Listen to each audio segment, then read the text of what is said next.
चलो देखें एक तरह से तब देखो क्वेश्चन नंबर 1 परचेज कंसिडरेशन निकालने के कितने मेथड बताए गए थे? 3 मेथड। कौन कौन से? Lump sum net lump sum payment method, net payment method और net assets method. Lump sum payment method या लमसम मेथड जो बताया गया था उसमें बताया गया था कि साफ साफ लिखा रहेगा कि कितने रुपये में खरीदा, 5 लाख में खरीदा, 10 लाख में खरीदा, 20 लाख में खरीदा, मतलब उसे किसी कैलकुलेट करनी नहीं है, वो बार्गेनिंग करके तय हो गया कि हम कितने में आपको लेंगे। क्लियर है? ये होता है लमसम का। नेट पेमेंट मेथड में बताया गया था कि बायर कंपनी वेंडर कंपनी के शेयर होल्डर्स को जो पे करेगी, चाहे शेयर के रूप में हो, चाहे डिबेंचर के रूप में हो, चाहे कैश के रूप में हो, सबका जो टोटल आएगा, जो सम आएगा, उसी को हम लोग क्या बोलेंगे? परचेज कंसिडरेशन बोलेंगे। दूसरा मेथड उसका था। तीसरा मेथड आज हम लोग चलेंगे net assets method. Net assets method. Net assets method से कैसे परचेज कंसिडरेशन निकाला जाता है तो वो जानेंगे हम लोग आज। नेट एसेट्स कहते किसको है ये बताओ? Net assets total assets minus outside liability. हाँ, total assets minus outside liabilities. अब लायबिलिटीज दो तरह की हो गई, इनसाइड लायबिलिटीज और आउटसाइड लायबिलिटीज। तो अगर ये हम जान जाएंगे आउटसाइड लायबिलिटीज किसको कहते हैं तो फिर हम लोगों को समझने की जरूरत नहीं पड़ेगी। तो आउटसाइड लायबिलिटीज और इनसाइड लायबिलिटीज। तो इनसाइड लायबिलिटीज किसको कहते हैं? इनसाइड लायबिलिटीज किसे कहा जाता है? और जैसे कंपनी लोन वगैरह ले ली है, हाँ, क्रेडिटर्स वगैरह हैं, ये सभी का दो ही चीज जाननी है हम लोगों को, इनसाइड और आउटसाइड लायबिलिटीज। इसका मतलब पूरी लायबिलिटीज को अब तक तो हम लोग बांटते थे 4 हिस्से में ना। शेयर होल्डर फंड लिखते थे, उसके बाद फिर उसमें लिखते थे money received against share warrant, उसके बाद non current liabilities, current liabilities, कुछ 4 हिस्सों में बांटा गया था जो भी बैलेंस शीट पड़े हुए हो। ठीक है? अभी जो सलाम कर रहा था कि बस मुझसे भी टेस्ट ले लेंगे, मैं भी सब बता दूंगा। तैयारी तो कर गया है अरसलान। तो अब उसको हम लोग बांट देंगे 2 हिस्सों में, इनसाइड और आउटसाइड लायबिलिटीज में। तो इनसाइड लायबिलिटीज किसको कहते हैं और आउटसाइड लायबिलिटीज किसको कहते हैं तो इसको समझें।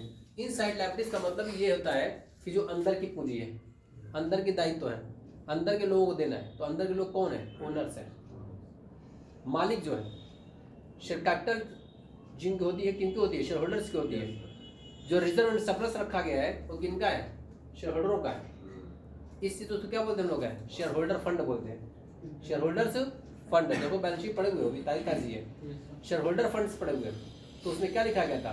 शेयर कैपिटल और रिजर्व एंड सरप्लस, ये सब किनका है? अगर आज कंपनी बंद हो जाए, कंपनी समाप्त हो जाए, सारी एसेट्स बेच दी जाए, सारी एसेट्स बेचने के बाद जितनी भी लायबिलिटीज है सबका पेमेंट कर दिया जाए, बाकी जो बचेंगे, जो बचा होगा हमारे पास रिजर्व एंड सरप्लस में, जनरल रिजर्व है, कैपिटल रिजर्व है, प्रॉफिट है, सिक्योरिटी प्रीमियम है, और भी बहुत सारे तरह के DRR CRR बना कर रखे हुए हो, सब पड़ा हुआ है इसमें। तो सब किनका है? अगर आज कंपनी बंद हो गई तो सब शेयर होल्डरों का है। इस चीज़ को हम लोग बोलते हैं शेयर होल्डर फंड। और जो शेयर होल्डरों का है, जो मालिकों का है, जो ओनर्स का है, उसी को हम लोग क्या बोलते हैं? इनसाइड लायबिलिटीज बोलते हैं। यानी अंदर की लायबिलिटी है वो, अंदर के लोगों को देना है। आउटसाइड लायबिलिटीज का मतलब जो बाहरी लोगों को देना है। अब जितना नॉन करंट लायबिलिटीज है, नॉन करंट लायबिलिटीज और करंट लायबिलिटीज, यानी हमने बैंक से लोन लिया होगा, डिवेंचर इशू किया होगा, या किसी और दोस्त यार से हमने लोन लिया होगा, उधार माल खरीदा होगा, बिल पेबल्स होंगे और स्टैंडिंग एक्सपेंसेस होगा, ये सब क्या है? सब के सब आउटसाइड लायबिलिटीज है। तो यहाँ पर जब लायबिलिटीज लिखे, कौन सी लायबिलिटीज लिखे हैं? आउटसाइड लायबिलिटीज लिखी गई है कि जितनी भी आउटसाइड लायबिलिटीज। अब टोटल एसेट्स में देखो क्या होती है। अब टोटल एसेट्स के मीनिंग समझना हमको जरूरी है। टोटल एसेट्स में क्या क्या आ जाएगा आपका? अभी टोटल एसेट पढ़े तुम लोग, नॉन करंट एसेट्स और करंट एसेट्स पढ़े हो ना, कि पूरे एसेट्स को इसमें बांटा गया है, नॉन करंट एसेट्स और current assets. Non current assets में तुम लोग लंबी सी फहरिस्त पढ़ोगे, लंबी सी लिस्ट रही होगी। इसमें क्या पढ़ोगे? फिक्स एसेट्स पढ़ोगे, अब फिक्स एसेट्स में भी 4 पड़े होंगे, tangible assets, intangible assets, work in progress, intangible assets, under development, ये 4 चीज फिक्स एसेट्स में पड़े होंगे। उसके अलावा फिर पढ़े होगे तुम लोग नॉन करंट इन्वेस्टमेंट पढ़ोगे, उसी में आएगा, उसी में डिफर्ड टैक्स एसेट्स पढ़ोगे, उसी में अदर नॉन करंट एसेट्स पढ़ोगे, ये सब चीजें पढ़ोगे। करंट एसेट्स में तुम लोग पढ़े हो अभी बैलेंस शीट में सबसे पहले लिखा गया करंट इन्वेस्टमेंट, यानी जो हमेशा खरीदा बेचा जाता है, 12 महीने के अंदर खरीद बेच दिया जाए, उसको क्या बोलते हैं हम लोग, करंट इन्वेस्टमेंट बोलते हैं। तो नॉन करंट इन्वेस्टमेंट तो नॉन करंट लायबिलिटी में चला जाएगा और ये करंट एसेट्स में चला जाएगा, ठीक है ना। इसी तरह ट्रेड रिसीवेबल है, इन्वेंटरीज है, कैश एंड कैश इक्विवेलेंट है, ये सब क्या है आपकी एसेट्स है।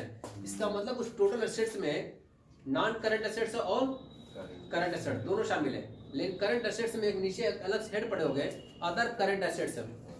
अदर करंट एसेट्स में ही हमने बताया था कि तुम लोग कुछ एसेट्स लिखे आते हैं, इसको हम लोग बोलते हैं फिक्टिशियस एसेट्स, बनावटी संपत्ति। ये सब कहाँ लिखने बताया गया था, 2 जो बताया हूँ इसमें से, कहाँ का बताया हूँ, अदर करंट एसेट में से या फिर एक जगह और बताया माइनस गुड, 2 जगह बताया हूँ। या तो उसको हम लोग उसको एसेट्स में लिखे, अदर करंट एसेट्स में लिखा जाएगा फिक्टिशियस एसेट्स को। अब फिक्टिशियस एसेट्स बोले तो जैसे प्रीलिमिनरी एक्सपेंसेस है, व्यापार जब चालू किया जाता है, कंपनी का निर्माण किया जाता है, तो जो खर्च होते हैं उसको इकट्ठा राइट ऑफ नहीं करते हैं, थोड़ा करके राइट ऑफ करते हैं। ऐसे ही अगर कोई लंबे पैमाने पर एडवर्टाइजमेंट कर दिया गया होगा तो भी बताया गया था। ऐसे ही अगर हम लोग अपना डिबेंचर इशू किए डिस्काउंट पर तब भी लिखा जाएगा। या ऐसे ही अगर हम लोग कोई प्रेफरेंस शेयर है या डिबेंचर है जिसको रिडीम किया जाएगा प्रीमियम पर, हमको पहले से पता है, तो उसको loss on issue of debenture हम लोग एंट्री पास कर चुके हैं, loss on issue of debenture account. तो जो लॉस होने वाला है फ्यूचर का उसको हम लोग पहले से कर दिए हैं और 5 साल बाद रिडीम करना होगा। तो जो लॉस हुआ है या होने की पॉसिबिलिटी है वो धीरे धीरे 5 साल में उसको राइट ऑफ किया जाएगा। तब तक वो हम लोग कहाँ लिखेंगे, उसको अदर करंट एसेट्स में लिखेंगे। इसका मतलब जितनी भी फिक्टिशियस एसेट्स होती है, बनावटी संपत्ति होती है, वो सब कहाँ लिखते हैं हम लोग, अदर करंट एसेट्स में लिखते हैं, अदर करंट एसेट्स में लिखते हैं। तो एक तरीका यहाँ बताया गया, या तो उसको अदर करंट एसेट्स में लिखो या तो यहाँ मत लिखो अदर करंट एसेट्स में, उसको कहाँ लिखो जाकर के रिजर्व सरप्लस में से जाकर के माइनस कर दो। तो भाई यहाँ पर नहीं लिखोगे, अगर एसेट्स है वो एसेट्स में लिखना चाहिए था, एसेट्स नहीं लिखोगे तो एसेट्स नहीं लिखोगे तो लायबिलिटी हमारी बढ़ जाएगी और एसेट्स कम हो जाएगी। तो उसका तरीका क्या है, लायबिलिटी भी घटा दो। तो लायबिलिटी कहाँ से घटाओगे, रिजर्व एंड सरप्लस से घटा दो। तो यहाँ से भी घट गया, वहाँ से भी घट गया, बैलेंस शीट टैली कर जाएगी आपकी।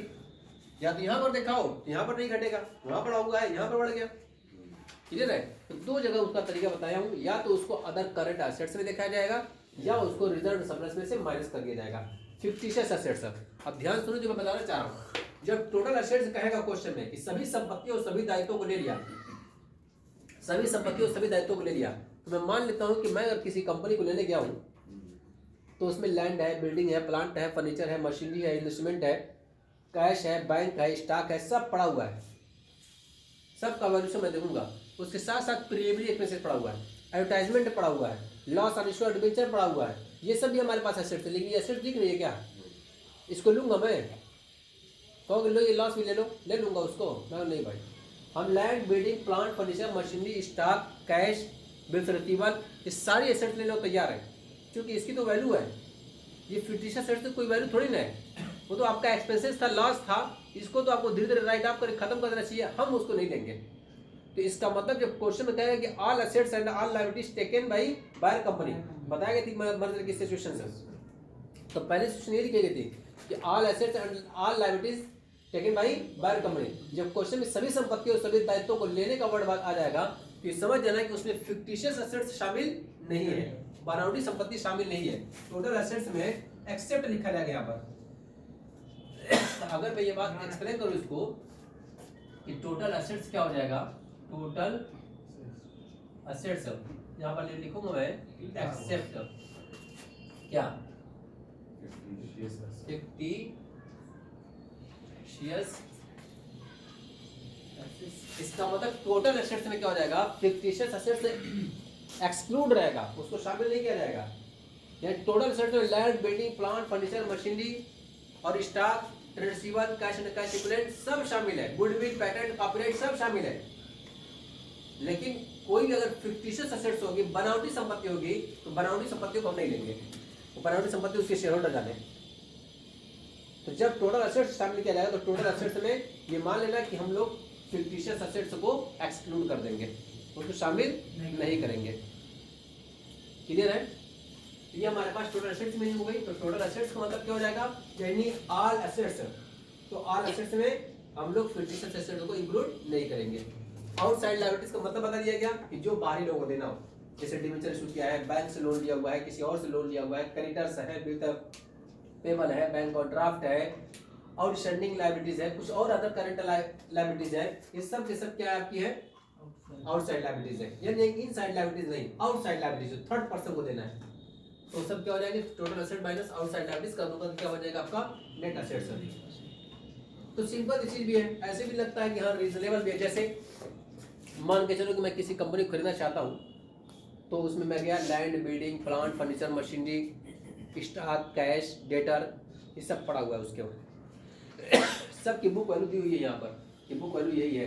हम कहेंगे ना भाई देखो लैंड जो है आपके नहीं लिखा हुआ है यहाँ 5 लाख रुपया, हम लैंड 5 लाख नहीं देंगे आपको, मैं कितने में दोगे, कर इसकी वैल्यू 8 लाख हो गई है तो 8 लाख की लूँगा मैं। और ठीक है, प्लांट जो है इसमें लिखा हुआ है 50,000 का, हम 55,000 ले लेंगे, हम तो 30,000 का लेंगे। प्लांट की वैल्यू घट चुकी होगी, नई टेक्नोलॉजी नहीं है, हमको नई टेक्नोलॉजी चाहिए। जैसे मोबाइल देखते होगे भाई, नया नया वर्जन आता है तो पुराने का तुरंत वैल्यू कम हो जाती है। वैसी प्लांट मशीनरी तो पहली बात है कि इस्तेमाल करने की वजह से उसमें डेप्रिसिएशन लग गया है, और दूसरी बात तो वो आउट ऑफ फैशन हो चुकी है, वो चलन में है ही नहीं, और वो टेक्नोलॉजी पुरानी है। आज नई मशीनरी अगर लूँगा तो नई टेक्नोलॉजी के साथ आएगी, वो जो 1 घंटे में ये प्रोडक्शन देगी ना, नई मशीनरी उससे ज़्यादा प्रोडक्शन देगी। जैसे लूम भी देखते हो कि आजकल एक रूम चल रहा है 10-12 लाख रुपए का जो आया है, हम 20 रूम लगाएंगे, वो 1 रूम अकेला संभाल लेगा 1 महीने में। तो वो स्पीड के ऊपर डिपेंड करता है, कितना स्पीड उसकी है, कितना अच्छा माल चलता है, क्या उसमें कमी है। इसमें बहुत सारी कमियां होती है तो उसमें बहुत सारी अच्छाइयाँ हैं, उसके भी बहुत सारे डिसएडवांटेज, ऐसा नहीं कि उसके भी नहीं है, जो चलाता है वो बच्चे को पता है। तो कहने का मतलब यहाँ पर है कि हम लोग जब लेके चलेंगे सारी एसेट्स और सारी लायबिलिटीज को जोड़ेंगे, तो मैंने मान लिया कि सारी एसेट्स जो हमारे पास land, building, plant, furniture, machinery जिसको लेने वाला है, यानी कि फिक्टिशियस छोड़ करके 8 लाख रुपए की है। कितने की? 8 लाख रुपए की है। आउटसाइड लायबिलिटीज में मैं मान लेता हूँ क्रेडिटर होंगे, जिसको हम बोलते हैं ट्रेड पेबल, डिवेंचर मान लो होंगे 1-2 लाख रुपए के, तो कुल मिला करके 3 लाख रुपए के हैं। तो 5 लाख की मैं उसके एसेट ले रहा हूँ, और उसकी जो लायबिलिटी है मैं ही पे करने को कर रहा हूँ। ठीक है, मैं तुम्हारे क्रेडिटर पेमेंट कर दूंगा, तुम्हारा बैंक लोन पेमेंट कर दूंगा, तुम्हारा डिवेंचर होल्डर को मैं पे कर दूंगा, चलो मैं सब लायबिलिटी भी लेता हूँ। मैं नेट कितना दूंगा, 5 लाख में से 3 लाख की लायबिलिटी तो मैं ही ले रहा हूँ, तो कितना दूंगा तब? 8 लाख में से 3 लाख घटा दूंगा तो 5 लाख बचा। यही 5 लाख क्या निकल के आ जाएगी किसी, यही तो लिखा गया है total asset minus outside liabilities. तो टोटल एसेट्स जोड़ लो जितने में तय कर रहे हो, माइनस आउटसाइड लायबिलिटीज देना है, घटा लोगे तो जो नेट निकल के आएगा वही क्या निकल जाएगा? परचेज कंसिडरेशन, क्रय प्रतिफल। तो ये रीजनेबल भी लग रहा है कि भाई जो जितने की है, लेकिन हमने बताया ना कि कभी कभी तुम लोगों से कहेगा कि all assets and all liabilities taken by buyer company on book value, ये बताया गया था इंडेंचर ऑफ मर्जर की कंडीशन में, दूसरी कंडीशन लिखवाई गई है। सेक्शन याद है ना पांचों? तो उसमें दूसरी सेक्शन ये भी लिखवाई गई थी कि अगर उसको बुक वैल्यू पर लिया जाएगा तब, तो बुक वैल्यू पर लोगे तब तो खामोशी के साथ जितना बुक वैल्यू लिखी होगी वो नहीं लेना होगा। अगर प्लांट मशीनरी 50,000 लिखा है तो 50,000 में लेंगे, लैंड 5 लाख की लिखा है नहीं बढ़ा सकते उसको। मतलब जो जितने पर लिखा हुआ है हमारे बुक्स ऑफ अकाउंट में, जो हमारी कंपनी में बुक्स ऑफ अकाउंट में पड़ा हुआ था, उतने ही पर लिया जाएगा। तब भी वही करना होगा, total asset minus outside liabilities, या तो फिर उसको बार्गेनिंग कर लो, ये इतने में लूंगा, ये इतने में लूंगा, तो जो जितने में तय करोगे उतना ही लिखोगे। तो टोटल एसेट में लैंड कहेगा 5 लाख की है तो 8 लाख ही लूंगा, 8 लाख लिखो। मशीनरी अगर 50,000 की पड़ी 30,000 में तैयार हो 30,000 लिखो। फर्नीचर आपका 20,000 रुपये का, उसको 15,000 में तैयार किया तो 15,000 लिखो।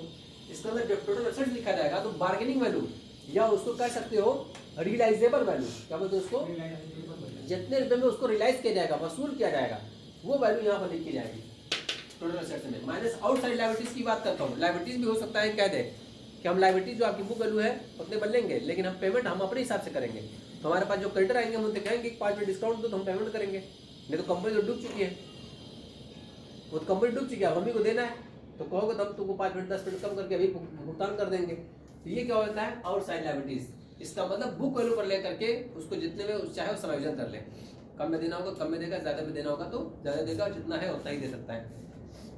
तो ये हो गया total assets minus outside liabilities. ये जो निकल के आएगा 5 लाख में जो भी निकल गया था कि 8 लाख में से 3 लाख दे दिया, घटा दिया गया, तो ऐसा कितना आपका 5 लाख गया। यही 5 लाख में आपको नेट देना है इनको, इस कंपनी को।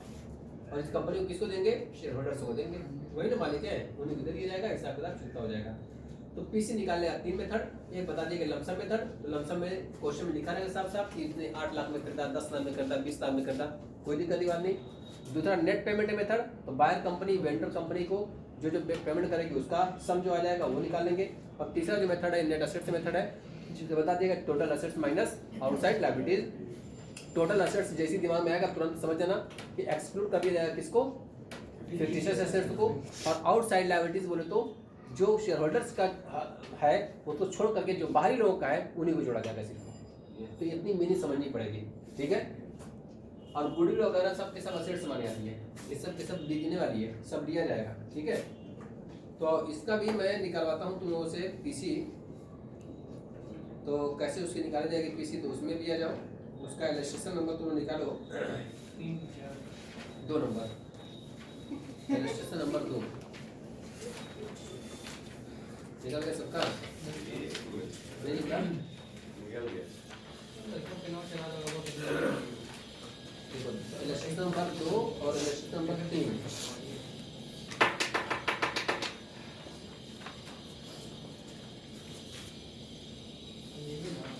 देखो इलस्ट्रेशन नंबर 2 इसमें आ रहा है क्या? पूरा आना चाहिए। नहीं, पूरा नहीं आ रहा है। क्या था? चलो ये करा ध्यान नहीं दियो। देखें पक्का ट्राई कर दियो। लिखा है यहाँ पर, क्वेश्चन देखे सभी लोग। इलस्ट्रेशन नंबर 2 लिखा गया ए लिमिटेड तथा बी लिमिटेड जो समान व्यापार में संलग्न है ने एकीकरण का निश्चय किया। ये इन दो कंपनियां हैं, ए लिमिटेड है और बी लिमिटेड है, दोनों आपस में मिलना चाहती हैं। उनके व्यापार को लेने के लिए सी लिमिटेड की स्थापना की गई, यानी ए लिमिटेड और बी लिमिटेड बी कर रही है। कौन खरीद रहा है? सी लिमिटेड। सी लिमिटेड ए और बी दोनों को परचेज करेगी। 31 मार्च और 21 को उनके चिट्ठी में प्रकार थे। देखो ये ए लिमिटेड और बी लिमिटेड की बैलेंस शीट दी हुई है। देखो इसमें लिखा है शेयर कैपिटल लिखा हुआ है दोनों की, रिजर्व एंड सरप्लस में रिजर्व फंड लिखा हुआ है, स्टेटमेंट ऑफ प्रॉफिट लॉस लिखा हुआ है, करंट लायबिलिटीज में ट्रेड पेबल लिखा हुआ है, ये सब लायबिलिटीज लिखी हुई है। और असेट्स में देखो नॉन करंट असेट्स लिख करके, फिक्स्ड असेट्स लिख करके, टेंजिबल लिख करके, उसमें बिल्डिंग और मशीन लिखा हुआ है, बस इतना ही असेट्स है। करंट असेट्स में क्या है? ट्रेड रिसीवेबल है, इन्वेंटरीज है, कैश एंड कैश इक्विवेलेंट है, क्लियर है ना। तो असेट्स और लायबिलिटी सब दिया हुआ हमारे पास। अब आगे करना है क्रय मूल्य की गणना कीजिए, क्रय मूल्य की गणना करिए, यानी क्रय मूल्य बोले तो purchase consideration, purchase consideration. Purchase consideration जब निकाला जाएगा, यहाँ पर हेडिंग लगाई जाएगी सबसे पहले क्या? Calculation of purchase consideration. देखो अब हमने क्या फार्मूला बताया तुम लोगों को? Total assets minus outside liabilities. दो कंपनियां हैं, सी लिमिटेड ए को भी ले रही है और बी को भी ले रही है। ए का भी परचेज कंसिडरेशन, यानी कि ए को कितना दूंगा और बी को कितना दूंगा, दोनों को निकालना पड़ेगा। तो दोनों का मैं लिखता हूं यहाँ पर ए लिमिटेड और बी लिमिटेड। देखो फार्मूला क्या बताएगा? Total assets minus outside liabilities. तो टोटल एसेट्स एक तरफ लिखो, जो जो उसके एसेट्स है पहले जोड़ो। अब कुछ लिखा नहीं कि प्लांट और कितने मिलेगा, मशीनरी पर कितने मिलेगा। जब क्वेश्चन साइलेंट हो तो समझ जाना जो बुक वैल्यू है उसी पर लिया जाएगा, क्लियर है। तो देखो हमारे पास सबसे पहले एसेट्स में देखो क्या है, इसके पास मशीनरी है, बिल्डिंग है, लिखेंगे यहाँ पर land and building, plant and machinery. तो देखो एक की जो बिल्डिंग है 1,40,000 रुपए की है, और बी की जो है 1,10,000 रुपए की है। ऐसी मशीनरी जो है इसकी 50,000 की है और उसकी 56,000 रुपए की है। उसके बाद फिर करंट एसेट्स में आते हैं, ट्रेड रिसीवेबल लिखा हुआ है, ट्रेड रिसीवेबल। ट्रेड रिसीवेबल इसका 16,000 का है और उसका 30,000 रुपए का है। इन्वेंट्रीज भी इसमें आती है। देखो इसकी जो इन्वेंट्रीज है 26,000 रुपया है और उसकी कितनी है? 24,000 रुपया है। ऐसी कैश एंड कैश इक्विवेलेंट भी है, इसका आता है कितना? 18,000। इसका कितना आता है? हाँ जी इधर देखें, ये टोटल एसेट्स हो गए। टोटल असेट्स माइनस करूंगा इसमें क्या आउटसाइड लायबिलिटीज। अब आउटसाइड लायबिलिटीज देखो मैं पढ़ रहा हूं तरफ से क्या शेयर कैपिटल आउटसाइड लायबिलिटीज है, reserve and surplus outside liabilities है। उसके बाद फिर आता है ट्रेड पेबल आउटसाइड लायबिलिटीज है। यस इसमें लिखा जाएगा ट्रेड पेबल, टिप बस एक यही है। देखो क्या क्या इसका आ रहा है कितना 30,000, इसका कितना आ रहा है, बस यही फार्मूला तुमने बताया कि total assets minus outside liabilities. तो total assets minus outside liabilities, total assets कितनी हो गई 1,40,000, 50,000, 16,000, 26,000, 18,000 कितना देखो 1,10,000, 56,000, 30,000, 24,000, 26,000 ये कितना 2,46,000 रुपया। क्लियर है? 2,50,000 में से 30,000 रुपये लेस कर देंगे तो कितना जाएगा 2,46,000 में से 66,000 तो कितना जाएगा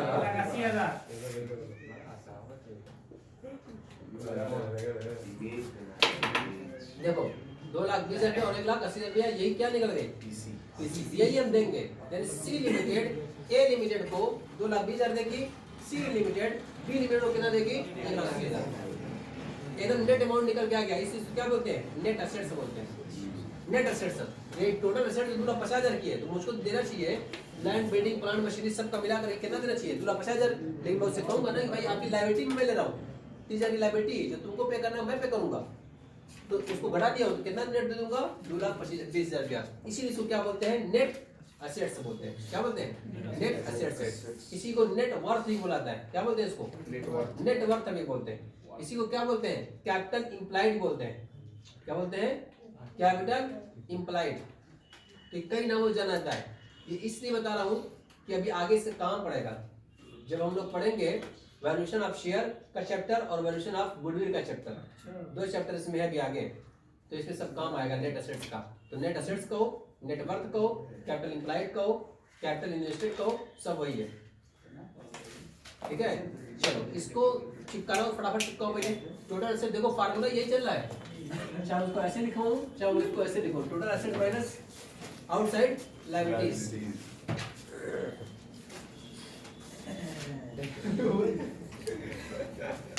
देखो तो 3 नंबर आ रहा है क्या पूरा।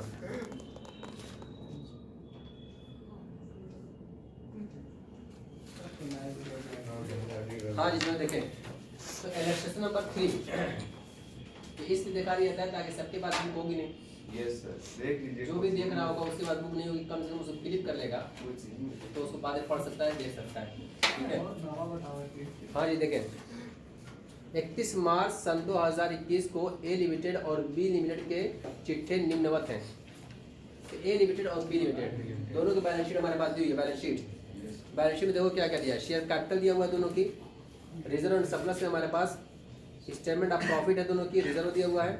और नॉन करेंट लायबिलिटीज में देखो डिबेंचर है, डिविडेंड इक्वलाइजेशन फंड भी है, एम्प्लॉइज प्रोविडेंट फंड भी है और करंट लायबिलिटीज में ट्रेड पेबल दिया हुआ है। ठीक है उसके बाद नॉन करंट एसेट्स में देखो, फिक्स एसेट्स में देखो, टेंजिबल में देखो लैंड एंड बिल्डिंग और प्लांट दिया हुआ है। इसके अलावा हमारे पास है करंट एसेट्स में इन्वेंटरीज है, ट्रेड रिसीवेबल और कैश इक्विवेलेंट है। ये सारी एसेट्स और सारी लायबिलिटीज दे दिया है बैलेंस शीट में। इस क्वेश्चन में तो सिर्फ बस इतना ही देख कर कहा था कि क्रय प्रतिफल निकालिए, लेकिन इसमें बहुत सारी बातें लिखी हुई है, उस बातों को ध्यान समझना पड़ेगा, पढ़ना पड़ेगा। तो देखिए क्या क्या कहा है क्वेश्चन में। लिखा कि दोनों कंपनियों ने एकीकरण करने का निश्चय किया है और एक नई कंपनी जेड लिमिटेड का निर्माण किया गया है। इसका मतलब ए लिमिटेड और बी लिमिटेड दोनों को कौन लेगा जेड लिमिटेड। इसका मतलब जेड लिमिटेड ए लिमिटेड को कितना देगी और बी लिमिटेड को कितना देगी उसके निकालना पड़ेगा हमको परचेज कंसिडरेशन। तो जो दोनों कंपनियों की संपत्ति एवं दायित्वों को लेती है, साफ साफ बता दिया कि दोनों संपत्ति और दायित्वों को लेती है।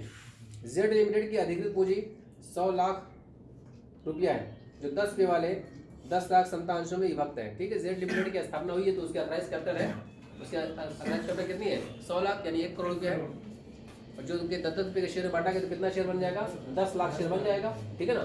तो इसका मतलब 10 लाख शेयर उसकी अथराइज कैपिटल है, अथराइज्ड कैपिटल।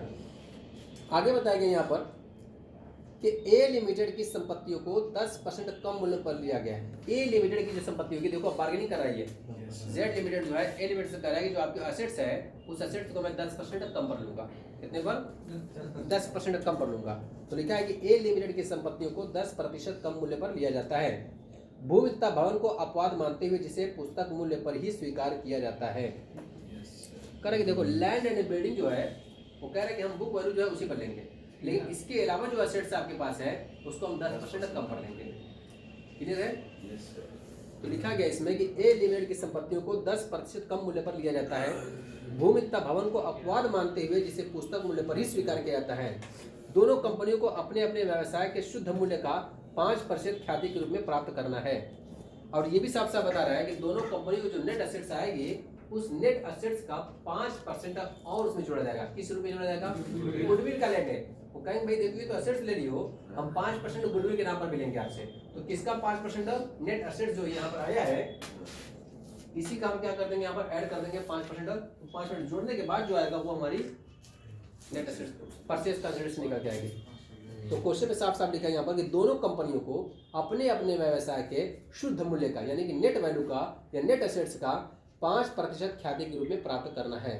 संपूर्ण क्रय मूल्य का भुगतान पूर्णदत्त अंशों में जेड लिमिटेड द्वारा किया जाना है। जो भी आपकी पीसी निकल के आएगी इस पीसी का पेमेंट जो जेड लिमिटेड द्वारा किया जाएगा, कैश में नहीं किया जाएगा, शेयर दिया जाएगा दोनों को। उतने रुपये का जेड लिमिटेड शेयर इशू कर देगी उनको। क्रय प्रतिफल की गणना करिए, ठीक है ना। तो अब इसमें कुछ एडिशनल पॉइंट डाल दिया है, इसको ध्यान से देखना है और उसके हिसाब से हम लोग पीसी निकालते हैं कैसे निकाला जाएगा।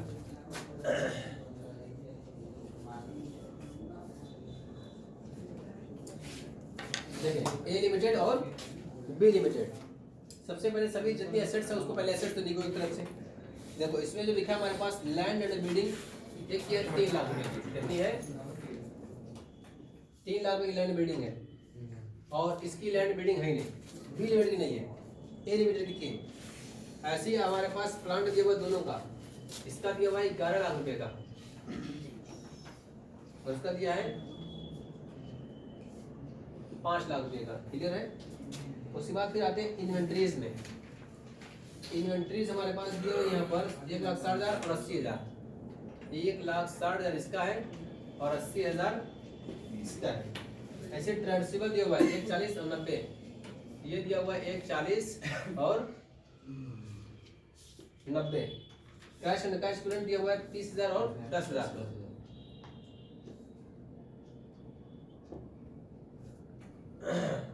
हाँ जी, एक बार देखो इसमें अब जो बात बताना था वो बता दो तुम लोगों को कि बी लिमिटेड के बारे में तो कोई समायोजन नहीं है।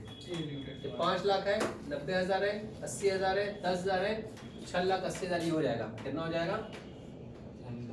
6,80,000 रुपया। इसको भी एक बार जोड़ लो, 3 लाख है, 11 लाख है, 1,40,000 है, 1,60,000 है, 30,000 है। ये हो जाएगा 11 3 14, 14 15, 15 16, 16 17, 17 लाख। अब यहाँ पर देखो इसमें कुछ समायोजन करना था। क्वेश्चन में कहा था कि लैंड एंड बिल्डिंग को छोड़ करके बाकी जो असेट्स होगी हम उतने पर नहीं लेंगे, कहा था क्वेश्चन में। तो क्वेश्चन में क्या कहा था कि हम जो है लैंड एंड बिल्डिंग को छोड़ करके बाकी को लेंगे। तो इसका मतलब बाकी पर कितना रुपये तक हो जाएगा? तो 17,30,000 रुपये की हमारे पास है। इधर देखो लैंड बिल्डिंग कितने की है? 3 लाख रुपए की। इसका मतलब बाकी जो बची कितने की बची? अब 14 लाख की। हैं? कैश को तो लेंगे नहीं उसके। कैश तो कम होगा नहीं, ये कैश भी कम होगा 10%। 14 लाख नहीं। तो प्लांट मशीनरी, ट्रांसीवर और inventories, cash and cash equivalent जो है 30,000 रुपया है। तो कैश भी कम होता है क्या? 10% 20% नहीं बढ़ता है क्या? नहीं, वो वैल्यू वैसी रहेगी। लेकिन क्वेश्चन में सिर्फ एक वर्ड यूज किया कि लैंड बिल्डिंग को छोड़ करके सब पर 10% कम पर लेंगे। लैंड बिल्डिंग को हम पुस्तक मूल्य पर लेंगे। तो इसका मतलब 17,30,000 रुपये इस वाले को नहीं लेंगे। इसमें मैं लिखूंगा माइनस, एक तरह से लिखूंगा डिविजन ऑन कैश छोड़े सन्ड्री एसेट्स। हाँ जी देखो, तो कितने पर 10% कम कर दूं? 14 लाख पर। क्योंकि देखो 17,30,000 में से 3 लाख घटाऊंगा तो 14,30,000 बचा। ये भी 30,000 हटा दूं कैश। तो सही माने में जो असेट्स है जिस पर डिविजन लगाना है 14 लाख रुपया। कितना? 14 लाख का 10% कितना आ जाएगा? 1,40,000 रुपया। तो 17,30,000 में से 1,40,000 घटा दूंगा तो कितना हो जाएगा आपका? 15,90,000। 15,90,000 90,000 रुपया। देखो अभी पिछले नहीं लिए ये, अभी तो सिर्फ असेट्स का मामला हुआ है ये। टोटल असेट्स में लिखा हूँ 15,90,000 की एक ही लूंगा, अभी कितने की लूंगा 6,80,000 की। अब आउटसाइड लायबिलिटीज भी उसके ले रहा हूँ, तो आउटसाइड लायबिलिटीज घटाऊंगा तब लिखूंगा माइनस लायबिलिटीज। अब लायबिलिटीज में देखो मैं क्या क्या ले रहा हूँ उसके, क्या शेयर कैपिटल लूंगा उसका, नहीं। स्टेटमेंट ऑफ प्रॉफिट लूंगा, नहीं। रिजर्व सरप्लस लूंगा, नहीं। ये सब के सब इनसाइड लायबिलिटीज है, शेयर होल्डरों का हिस्सा है। शेयर कैपिटल भी उन्हीं का है, स्टेटमेंट ऑफ प्रॉफिट भी उन्हीं का है, रिजर्व जो बनाया जाता है वो उन्हीं का है। उसके बाद फिर क्या आता है, डिवेंचर, ये आउटसाइड लायबिलिटीज है ना, यहाँ पे लिखूंगा डिवेंचर, 6% डिवेंचर नाम है उसका, 2 लाख रुपए का सिर्फ इसका है। देखो ध्यान से, इसका कोई डिवेंचर नहीं है, आउटसाइड लायबिलिटीज में नहीं है। और आगे देखें, उसके बाद फिर लिखा है dividend equalisation fund. Dividend equalisation fund के बारे में एक बार तुमने बताया था कि क्या होता है। डिविडेंड इक्वलाइजेशन फंड के बारे में एक बार तुम लोगों से बात हो चुकी है। क्या होता है ये डिविडेंड इक्वलाइजेशन फंड? अगर किसी तरह कंपनी को प्रॉफिट नहीं हुई तो इसी डिविडेंड इक्वलाइजेशन फंड से पैसा निकाल के शेयर होल्डर्स को दिया जाता है।